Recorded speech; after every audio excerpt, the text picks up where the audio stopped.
Jeremias, um nome que ecoa tristeza, coragem e fé inabalável. Um homem que viveu num tempo em que ninguém queria ouvir a verdade, mas mesmo assim decidiu falar em nome de Deus. O livro de Jeremias é o grito de um profeta que enfrentou reis, sacerdotes e multidões. E ainda assim, permaneceu firme. Ele não trouxe mensagens de vitória, mas de arrependimento. E por isso foi chamado de o profeta das lágrimas. Mas o que muitos não sabem é que por trás dessas lágrimas havia um propósito grandioso: mostrar que até o juízo de Deus é movido por amor. Jeremias nasceu numa pequena vila chamada Anatote, perto de Jerusalém. Era descendente de sacerdotes e desde jovem Deus o escolheu. Quando o Senhor o chamou, Jeremias tentou recusar. Disse: "Ah, Senhor, eu não sei falar, sou apenas uma criança." Mas Deus respondeu com uma das frases mais poderosas de toda a Bíblia: "Antes que te formasse no ventre, eu te conheci." Essa declaração muda tudo. Mostra que ninguém é um acidente. Antes mesmo do nascimento, Deus já tinha um propósito específico para Jeremias, e tem um para cada um de nós. O tempo em que Jeremias viveu era sombrio. O povo de Judá estava mergulhado em idolatria, corrupção e falsas religiões. Os sacerdotes mentiam, os profetas enganavam e os reis viviam como se Deus fosse um detalhe. Era uma sociedade em decadência espiritual, mas ainda cheia de rituais e aparências. Soa familiar, não é? É o retrato da religião sem vida, da fé que fala bonito, mas não pratica o que prega. Nesse cenário, Jeremias foi levantado não para agradar, mas para confrontar. E isso custou caro. Desde o primeiro capítulo, Deus avisa: "Não tenhas medo deles, porque eu estou contigo para te livrar." Essa é a marca dos verdadeiros profetas. Falam mesmo quando a voz treme. Jeremias profetizou a destruição de Jerusalém, o cativeiro da Babilônia e o juízo sobre as nações. Ele anunciou o fim de um sistema corrompido e o nascimento de uma nova aliança. Uma promessa que apontava diretamente para Cristo. Mas o preço foi alto. Jeremias foi preso, espancado, jogado numa cisterna e acusado de traição. Mesmo assim, nunca desistiu. A cada capítulo, o livro se aprofunda em temas que ainda nos atingem. Jeremias denuncia a hipocrisia dos líderes religiosos. Desde o menor até o maior, todos se dão à ganância, ele diz.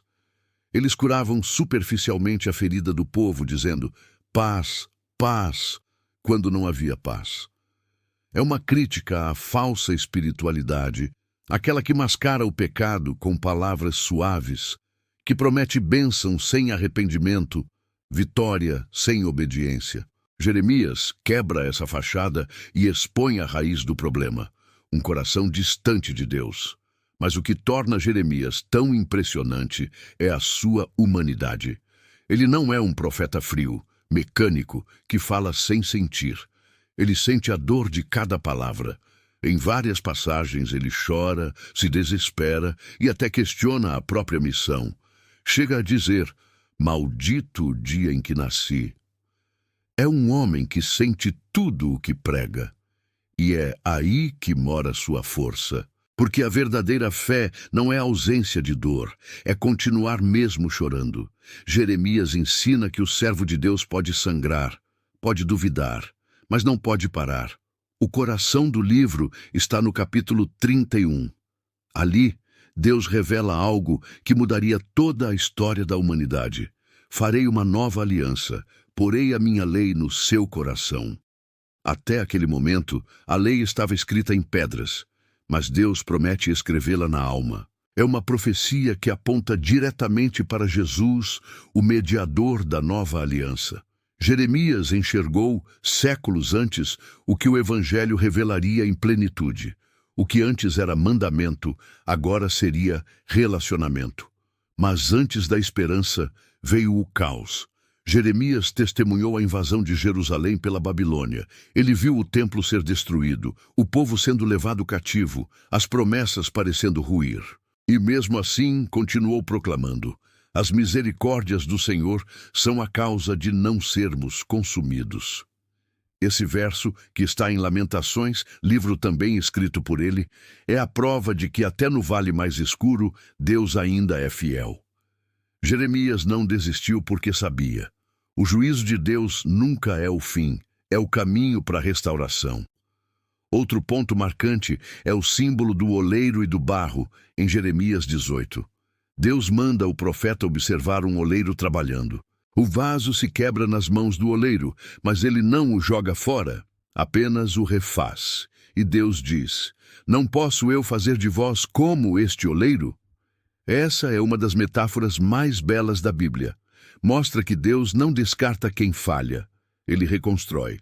Mesmo quando o vaso se parte, ainda está nas mãos do Criador. Jeremias viu que o amor de Deus é paciente, molda e recomeça. Jeremias também foi o profeta que ousou confrontar falsos mensageiros.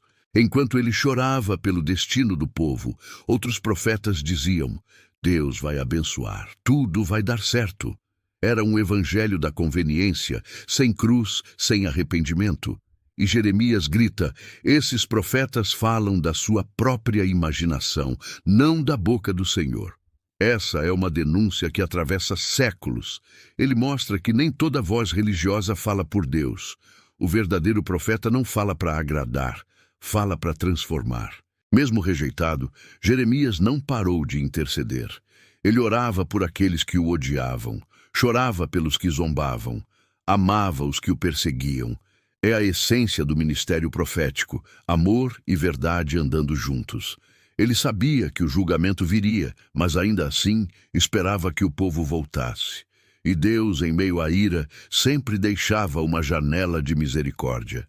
O livro mostra um Deus justo, mas profundamente compassivo. No fim, a vida de Jeremias é um retrato da obediência incondicional. Ele perdeu amigos, família, reputação, mas nunca perdeu a voz. Sua história termina de forma silenciosa, sem glória humana. A tradição diz que ele morreu no Egito, apedrejado pelo próprio povo. Mas o eco de suas palavras nunca cessou. Séculos depois, Jesus chorou sobre Jerusalém do mesmo jeito que Jeremias chorou. Ambos foram rejeitados, ambos anunciaram juízo e ambos amaram o povo até o fim. E é por isso que o livro de Jeremias é tão essencial, porque ele não fala apenas de destruição, mas de esperança. Fala da fidelidade de um Deus que disciplina, mas não abandona. Fala de restauração, de recomeço, de uma nova aliança escrita no coração. Jeremias é o profeta da verdade que dói, mas cura. O homem que mostrou que a fé autêntica não vive de aplausos, vive de convicção. Talvez você esteja num tempo em que tudo parece ruir. Sonhos quebrados, planos frustrados, fé abalada. Jeremias te lembra que o vaso ainda está nas mãos do oleiro, que Deus não perdeu o controle, que o silêncio dele não é ausência, é preparo, e que mesmo quando tudo parece perdido, ele ainda sussurra: tornei-me o teu Deus, e tu serás o meu povo. Então, o desafio é claro. Você quer ouvir o que agrada ou o que transforma? Quer seguir vozes humanas ou a voz que vem do trono? Jeremias te convida a voltar ao altar, a redescobrir o temor do Senhor e a coragem de permanecer fiel, mesmo quando ninguém mais acredita. Porque a geração que ouvir essa mensagem não vai apenas sobreviver. Vai ser moldada para carregar o fogo da verdade em tempos de confusão. Jeremias chorou para que a gente entendesse: o amor de Deus é mais forte do que o pecado do homem. E esse amor continua chamando, hoje, agora, a você.